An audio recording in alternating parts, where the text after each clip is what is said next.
የአሜሪካው ፕሬዝዳንት ዶናልድ ትራምፕን ለገደለ $10 ሚሊዮን እሰጣለሁ ብሏል አንድ ቡድን። ከዚህ በተጨማሪ ደግሞ እስራኤል በተለይ የገጽታ ግንባታ ይሰራልኛል ያለችውን አንድ ተቋም ቀጥራ በሚሊዮን ዶላሮች ከፍላ ብዙም ውጤታማ የሆነ ዘመቻ አላካሄደችም መባሉ መነጋገሪያ ሆኗል። ከዛ በተጨማሪ ደግሞ የአሜሪካው ፕሬዝዳንት ዶናልድ ትራምፕ ቻይና በሀገር ውስጥ ጉዳይ በተለይም በምርጫ ጉዳይ ጣልቃ ገብታለች የሚለውን ንግግር ማሰማታቸውን ተከትሎ ቻይና ቁጣዋን አሰምታለች። እነዚህን ጉዳዮች የምንመለከት ይሆናል ማለት ነው።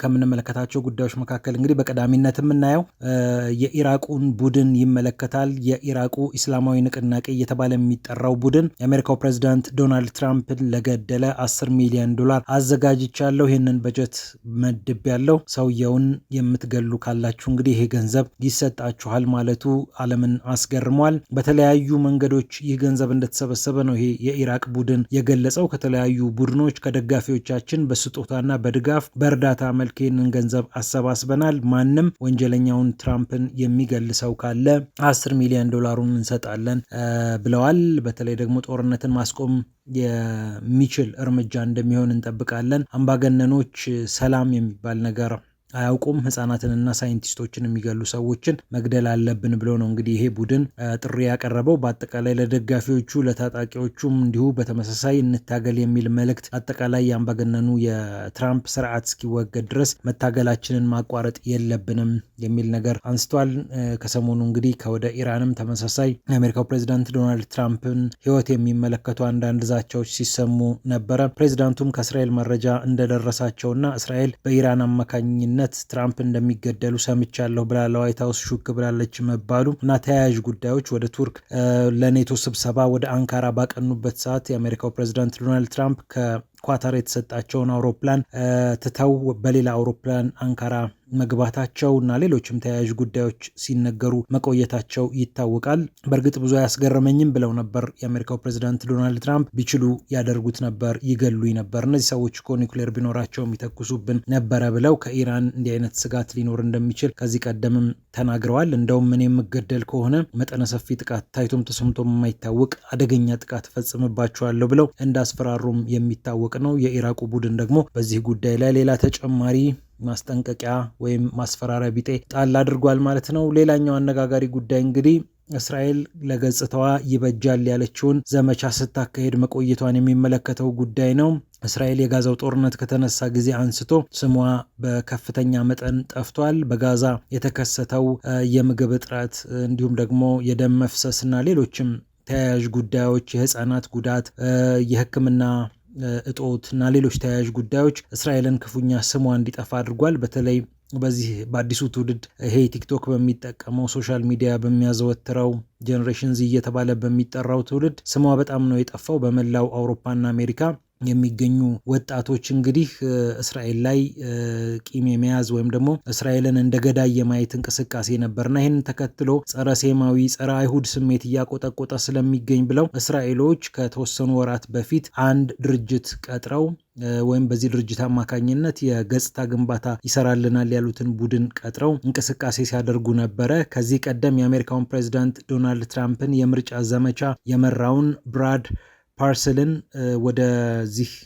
መድረክ በማምጣት ወይም ደግሞ ዘመቻውን እንዲመራ በማድረግ ትልቅ ሹመትም ሰጥተውት ነበረ። በተለይ በአሜሪካ ትኩረታቸው የነበረው በአሜሪካ ወግ አጥባቂዎች ላይ ነበረ። ወጣት የሆኑ የአሜሪካ ወግ አጥባቂዎች ከሪፐብሊካን ፓርቲ እሳቤ ወይም ደግሞ አመለካከት ጋር ግንኙነት አላቸው የሚባሉት፣ ከምንም በላይ ደግሞ በዶናልድ ትራምፕ ዙሪያ የተሰባሰቡት አሜሪካን ታላቅ የማድረግ ፕሮጀክት ወይም ማጋ እየተባለ የሚጠራውን ሜክ አሜሪካ ግሬት አጌን የተባለውን ማህበራዊ መሰረት ለመንካት ነበር እንግዲህ ዋና እንቅስቃሴ የተደረገው። በጣም በተለያዩ መንገዶች በሶሻል ሚዲያ በትርክት እንዲሁም ደግሞ የአርቲፊሻል ኢንቴሊጀንስ መሳሪያዎችን ጭምር በመጠቀም ይህንን ትውልድ ከእስራኤል ጋር እናስታርቀው የሚል ዘመቻ ተጀምሮ እንደነበረ ነው የታወቀው። እንደውም ታይም መጽሔት ይህንን ጉዳይ በተመለከተ ምርመራ ሰርቶ ነበር፣ የምርመራ ዘገባ ሰርቶ ነበር እና ጸረ ሴማዊ የሆነ አመለካከትን መታገል የሚል ነው እንግዲህ የሽፋን ስሙ። ነገር ግን የእስራኤልን ጦርነቶች የሚቃወሙ ሰዎችንም ጭምር እነሱ ልክ እንዳልሰሩ እየሰሩ ወይም ልክ እያደረጉ እንዳልሆነ የሚናገሩት ነገር አግባብነት እንደሌለው ለማድረግ ነው እንግዲህ ዋና ዓላማ ተደርጎ የተቀመጠው። በነገራችን ላይ ያው አሜሪካ ደስ የሚለው ነገር እንዲህ አይነት እንቅስቃሴዎች በሚደረጉበት ሰዓት የፌዴራል ተቋማት ማን ምን እየሰራ እንደሆነ ዝርዝር ነገር ያቀርባሉና የአሜሪካ ሚዲያዎችም እንዲህ አይነት ይፋዊ ህዝባዊ ዳታዎችን የማግኘት መብት ስላላቸው በዛ አማካኝነት ያጣሯቸው ነገሮች እንደሚጠቁሙት ክሎክ ታወር ኤክስ የተባለ ቀደም ሲል የጠቀስነው ፓርሰል የተባለው ሰው የሚመራው ተቋም በአንድ ድርጅት አማካኝነት ሃቫስ ይባላል። የዓለም አቀፍ የማስታወቂያ ድርጅት ነው። ይሄ ማስታወቂያ ድርጅት ይሄኛውን ክሎክ ታወር ኤክስ የተሰኘውን ድርጅት ይቀጥርና እስራኤልን በተመለከተ እንግዲህ መልካም ነገር እንዲኖር ስራ ተብሎ ኃላፊነት ይሰጠዋል ማለት ነው። በነገራችን ላይ ወደ 100 የሚሆኑ ይዘቶችን ወይም ኮንቴንቶችን በየወሩ መስራት ነበር አንደኛው ዓላማው። 80% ደግሞ ኢላማ ያደረጉት ወይም ደግሞ ታርጌት ያደረጉት ጄኔሬሽን ዚ እየተባለ የሚጠራውን ምናልባት አሁን 10ዎቹ መጨረሻ እና 20ዎቹ መጀመሪያ አካባቢ ያለውን ትውልድ ነው።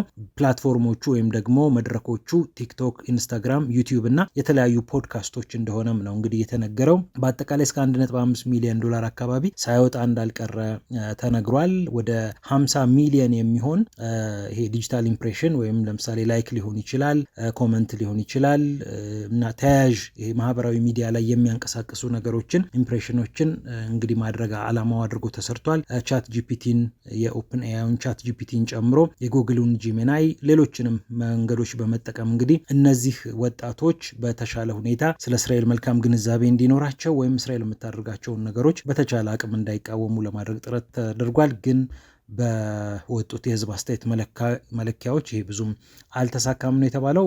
መጨረሻ አንድ ጉዳይ ላይ እናንሳ። ቻይና የአሜሪካው ፕሬዚዳንት ዶናልድ ትራምፕ በምርጫችን ገብታለች፣ 220 ሚሊዮን የሚሆን የአሜሪካ የመራጭ ፋይል ሰርቃናለች ብለው መናገራቸው የሚታወቅ ነው።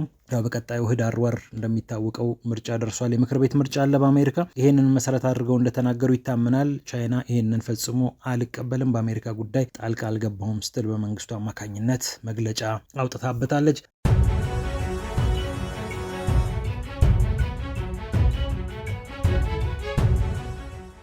የአሜሪካው ፕሬዚዳንት ዶናልድ ትራምፕን ለገደለ $10 ሚሊዮን እሰጣለሁ ብሏል አንድ ቡድን። ከዚህ በተጨማሪ ደግሞ እስራኤል በተለይ የገጽታ ግንባታ ይሰራልኛል ያለችውን አንድ ተቋም ቀጥራ በሚሊዮን ዶላሮች ከፍላ ብዙም ውጤታማ የሆነ ዘመቻ አላካሄደችም መባሉ መነጋገሪያ ሆኗል። ከዛ በተጨማሪ ደግሞ የአሜሪካው ፕሬዚዳንት ዶናልድ ትራምፕ ቻይና በሀገር ውስጥ ጉዳይ በተለይም በምርጫ ጉዳይ ጣልቃ ገብታለች የሚለውን ንግግር ማሰማታቸውን ተከትሎ ቻይና ቁጣዋን አሰምታለች።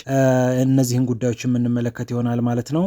ከምንመለከታቸው ጉዳዮች መካከል እንግዲህ በቀዳሚነት የምናየው የኢራቁን ቡድን ይመለከታል። የኢራቁ ኢስላማዊ ንቅናቄ እየተባለ የሚጠራው ቡድን የአሜሪካው ፕሬዚዳንት ዶናልድ ትራምፕን ለገደለ $10 ሚሊዮን አዘጋጅቻለሁ፣ ይህንን በጀት መድብ ያለው ሰውየውን የምትገሉ ካላችሁ እንግዲህ ይሄ ገንዘብ ይሰጣችኋል ማለቱ ዓለምን አስገርሟል። በተለያዩ መንገዶች ይህ ገንዘብ እንደተሰበሰበ ነው ይሄ የኢራቅ ቡድን የገለጸው። ከተለያዩ ቡድኖች ከደጋፊዎቻችን በስጦታና በድጋፍ በእርዳታ መልክ ይህንን ገንዘብ አሰባስበናል። ማንም ወንጀለኛውን ትራምፕን የሚገል ሰው ካለ $10 ሚሊዮን እንሰጣለን ብለዋል። በተለይ ደግሞ ጦርነትን ማስቆም የሚችል እርምጃ እንደሚሆን እንጠብቃለን። አምባገነኖች ሰላም የሚባል ነገር አያውቁም። ህጻናትንና ሳይንቲስቶችን የሚገሉ ሰዎችን መግደል አለብን ብሎ ነው እንግዲህ ይሄ ቡድን ጥሪ ያቀረበው። በአጠቃላይ ለደጋፊዎቹ ለታጣቂዎቹም እንዲሁ በተመሳሳይ እንታገል የሚል መልእክት፣ አጠቃላይ የአምባገነኑ የትራምፕ ስርዓት እስኪወገድ ድረስ መታገላችንን ማቋረጥ የለብንም